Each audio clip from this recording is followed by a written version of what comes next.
Welcome to Medicare for All Explained. This podcast will enlighten our listeners and dispel the distortions that surround Medicare for All. Medicare for All Explained is produced in collaboration with Physicians for a National Health Program and is hosted and produced by Joe Sparks. I'm your host, Joe Sparks. This is episode 94.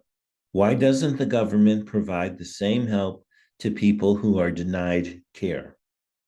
In the past several days, customers of Silicon Valley Bank, or SVB, became concerned about its financial stability and started a run on the bank.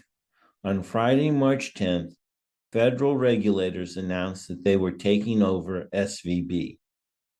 On Sunday, the government announced that on Monday morning, all depositors at SVB would have access to all their money.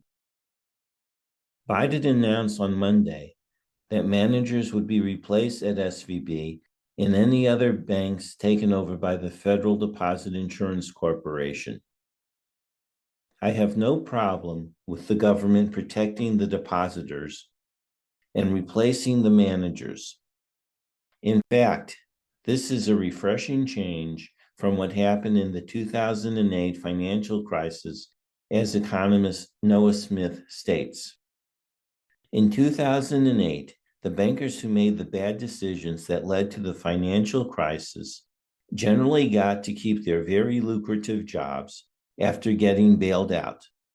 And their banks continued to exist as well, and even got government to guarantee them some profits going forward.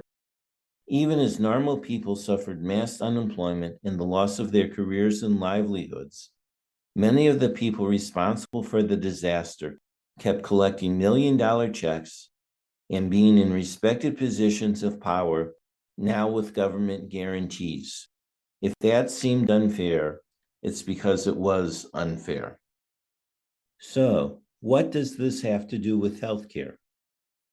Well, it's time for the government to start protecting normal people who suffer financial loss or possible financial ruin, along with pain and possible death when they are denied care by health insurance companies. It would be great if the government stepped in, investigated any care denial, and resolved the problem in a week, like they did for the Silicon Valley Bank depositors. The only time a denial should be approved is if and only if the care was denied by a board-certified physician in the same specialty, and that a better alternative treatment was proposed by the said physician, and that the patient's physician agrees with the change in treatment. Otherwise, the original treatment recommended by the patient's physician should be approved. If a company is found to regularly deny treatment, then the government should take over the health insurance company, the top executive should be forced to resign, and the executive should never be allowed to work in the health insurance industry or any industry related to healthcare ever again. In addition, the patients and their doctors should be compensated for their time spent appealing the care denial.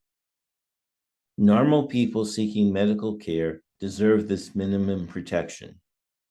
Of course, for this to happen, we would need doctors and insurance companies to report all care denials, something that should be done anyway.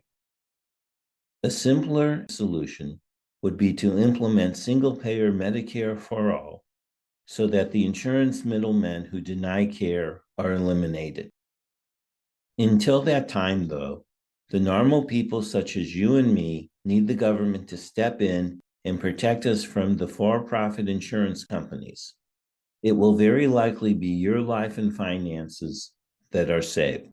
Thank you for listening. You have been listening to Medicare for All Explained. Remember to tell your family, friends, and colleagues about this podcast. Information about Medicare for All Explained can be found at our website, medicareforallexplained.org. The music for this show is Super Bubbly by Jesse Spillane. The logo was created by Lily Sparks. Thank you for listening.